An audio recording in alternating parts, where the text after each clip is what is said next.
Happy Monday, YouTube modeling community.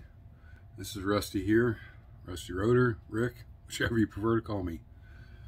I talked about before one of the videos a week that I'll probably be doing a kind of let's talk, a specific topic.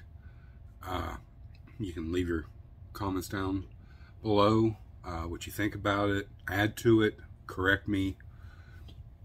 It don't matter. That's what this is all about, just kind of talking about a specific topic. And it'll also be my Mailbag Monday. It's where I'll show you what I get from the week that I've ordered, equipment, tools, supplies, etc. And we'll go over those really quick. I'm going to try to tone these videos down a little bit as far as time. So let's jump right into it. We're going to call it Mental Monday. So when you see in the descriptions, that's what you'll look for. First and foremost, I want to thank everybody out there for all the shout outs, all the follows, all the great comments. It means the world to me. This is something new for me, so I'm flabbergasted by all the feedback and everything I've gotten. So truly, from the bottom of my heart, thank you for all your subs. Tell everybody you know. I hopefully will have a little bit of everything for everybody. Most of it will be about model cars, just heads up. So with that, today's topic is purest. That's a specific topic that covers every kind of genre there is out there. In the modeling community, purists are gentlemen, ladies, that are specific to its origin, its brass roots, brass tacks, everything about a particular vehicle, and that's how they do it. So for an example, a 67 Camaro, those purists will know everything that came on that car on the outside, color, emblems, options, tires, brakes, I mean all the way from the top to the bottom, front to back. They know what the VIN number means as far as each letter and number in the VIN, all the options in the interior. You know, a lot of people like, I just build. That's great, just build, because you're building for yourself first and foremost. But these purists, believe it or not, are a wealth of knowledge. I mean, unbelievable. So say you want to build a 67 Camaro and you saw one, it was all stock, all original, and you're wanting to know when you start doing your reference work and your research, what do I need to get? What colors? You know, I don't want to, I want it to be like it would be if it rolled off the factory floor or showroom floor. These purists are the guys and girls you want to get to know, because they, if they do, most of them will help you and let you know color choices, interior options, the tires and wheels that came on the car, you know, the different size engines that were available for that particular year. There is a few gentlemen on YouTube that are a wealth of knowledge in the modeling world of the one-to-one and, you know, the model itself. So I urge you to go follow them, you know, give them a like, subscribe to their channel, because trust me, I've learned so much. And I'll get the gentleman's name, the number one guy that comes to mind. I don't know it off the top of my head, but I watch him just for the fact he knows everything about that particular model kit. The car he is talking about, he knows everything that it came with, whether it was a rare car or it was just common. He has that information.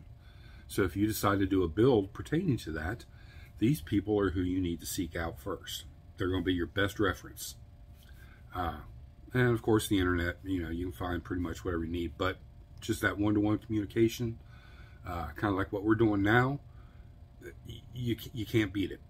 And that goes for tanks, figures, it doesn't matter what it is. Any genre you're doing, seek these people out. They're not prudes, they're purists. They believe in the true form of what they're working on and want it to be 100% accurate. Simple. So enough of that. Mail call. Let me grab this phone and we'll turn this thing around so you don't have to look at me anymore. First, this is my #1 glue. It is UV cured. It sets in about 5 to 7 seconds. So you guys that like to, I call it speed build, keep going, get something done, this is perfect glue. You can find it on Amazon. I'm not getting paid by them to do this. This is just my favorite go-to glue. And this was referred to me by a good friend, Lee Barrett at Zen Modeling. He does have a YouTube channel. He doesn't post a lot on it right now. He's been dealing with a lot of medical issues, and he's wrapped up in a 1-to-1 replica build himself. But he is on Instagram. You look him up. And he referred me to this. We did use Fiber Fix. Basically the same thing, only this is a little better, easier to work with. And I tell you what, I mean, for the price, it's like $10 or $12. You get that little light. I mean, I've got 2 or 3 of them stashed in case I lose one or one doesn't work. But it's great glue. You can put a little drop down on something and use a toothpick for tedious little parts that normally you got to sit there and kind of hold. Boom. As soon as you hit it with the light, it's curing. Then you just hold the light on for a few more seconds and then it's fully cured. So I recommend that highly. Anybody knows me, I'm a huge fan of Vallejo. You can kind of see up there, I keep a huge wide array of Vallejo colors. I just ordered this because I mentioned it before. I never rusted or weathered anything severely, but I'm going to. So from all my research, this is what I found to kind of start with and kind of learn the process. I know there's a zillion different methods out there, and I'm going to try to apply a little bit of everything to it. Everybody's got to have a Molotow refill pen. I spray that crap straight out of my airbrush, no thinner, no nothing. I let it dry for 2 or 3 days before I touch it. I get great results out of it. And if I'm just doing little, with brush painting detail work, a little drop on a palette, and I can brush paint whatever I need and get that chrome look. If you apply it thin, you get more of an aluminum look. If you lay it down kind of heavy, you get the nice shiny chrome look. I've heard people say they put a few drops of thinner, just cheap lacquer thinner, in their airbrush with this, and it ends up, the final results are a little more durable as far as rubbing off when you're touching it and everything else. So it makes it a little stronger for whatever reason, I don't know. But they say it does work. So I'm going to try that too and put it to the test and see, because that's my #1 complaint about this stuff is the more you handle it, it rubs off and then you get that dull aluminum look and it's meh. I have clear coated over this before, but only when I want that dull aluminum look. Most clears that I use are like the Vallejo varnishes, matte, satin, gloss, depending on what look I'm going for. It tends not to fade it as bad and protects it in the long run. So, you know, I'm curious what you guys use too on that, if you use it or what you use. So just down in the comments. Also, if you like my content, you know, drop me a like, drop me a sub, hit that bell for when I post. Right off the bat, I'll be doing about 3 times a week. Fridays will be my bench updates. Monday will be the mail call and mental Mondays. And then it'll probably be Wednesday will be, I really haven't thought yet. But probably more going over my past builds and a little talk. So, let me know. Also, I use multiple different airbrushes. So, my compressor has multiple adapter fittings, but I have had a couple hoses that wouldn't fit. So, I ordered a bunch of different fittings to get my other hoses hooked up. So that's what that's for. Upcoming diorama will be the Ghostbusters, the original movie. So I'll be doing some sculpting. So I wanted to get some tools to work with the clay and all the other stuff I'll be using. So I got a couple little kind of spatulas, heart spatulas. Broke my Iwata spray airbrush the other day, knocked it off, fell on the floor, and broke right where the bowl hits the shaft and the handle. So if anybody knows where I can get that part for an Iwata Neo trigger, let me know.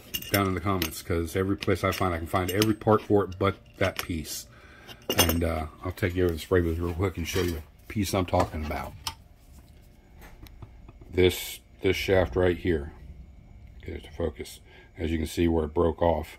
I was going to try to solder that around there, but like, nah, I'd rather just try to find the replacement part. They're pretty popular, so I figure I should be able to find it.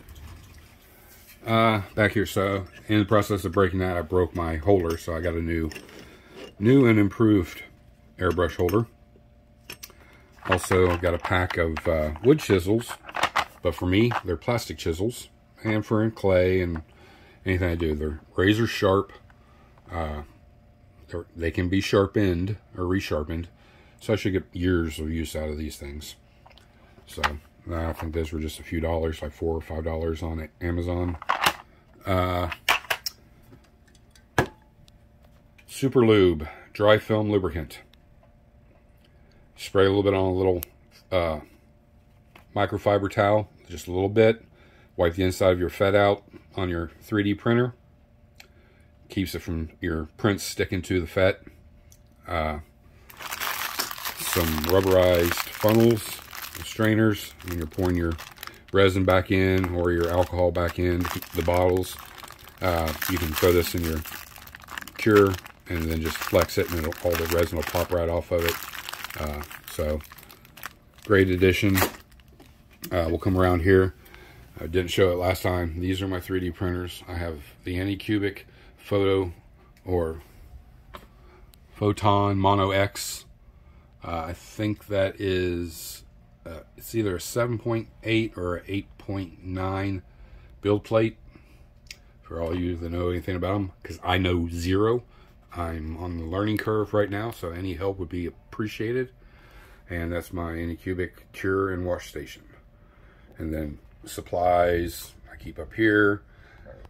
Tools, I keep my instructions handy down here. I just got some stuff stacked on it right now. And yeah, so remember guys, purists, don't take them as they're prude and they're uptight, because they're not. You can learn a lot from them, especially if it's a specific build you're wanting to do. The firing order of the engine, depending on the engine. I mean, all that little stuff. If you're building something to take to a show and you want it to be 100% accurate from the top to the bottom, front to back, those people are who you need to seek out. They've been doing it for a long time. They constantly research to inform themselves. Then they can inform you. So, you know, you can cut some corners by talking to one of these guys. You don't have to do so much research. You can kind of just talk to them, listen, ask them questions, let them answer them the best they can. So, if you like this, hit it down here. Hit that bell. Give me a sub. I'm trying to catch up on all y'all's videos. It'll take me a little bit of time. I still am on limited time during the day. So, bear with me. And again, thank you from the bottom of my heart. This means the world to me. I'm floored. 100 subscribers in basically 4 days, 5 days, whatever it's been. Astronomical amount of comments, all positive. Some great questions in there. I hope I answered them. You know, if I didn't, let me know. I'll try to reiterate on that and do some more research and maybe better answer them. So, you know, until Wednesday, this is Rusty Rotor. Talk to you later.